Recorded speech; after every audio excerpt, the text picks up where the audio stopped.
బయట ఒక టాక్ ఏంటంటే మాధవిలత గారి రూటే సపరేటు, ఆమె వే ఆఫ్ స్టైల్ ఆమె పని చేసుకుంటూ వెళ్ళిపోతుంది.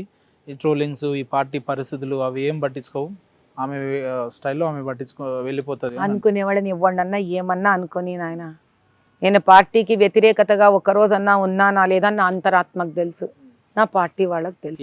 ఏ వర్గం మేడం మీరు? బీజేపీలో 2-3 వర్గాలు ఉన్నాయి.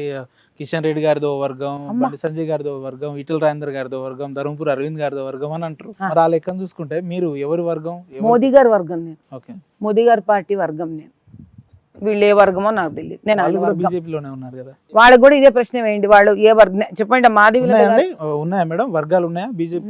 నేను చాలా కొత్తగా వచ్చిన. నువ్వు ఎల్కేజీ మనిషిని తీసుకెళ్ళి నువ్వు 15 నెలలు అయింది మీరు ఎల్కేజీ అంటున్నారు. 15 నెలలు రోడ్ల మీద కూడా తిరుగుతున్నాను నేను.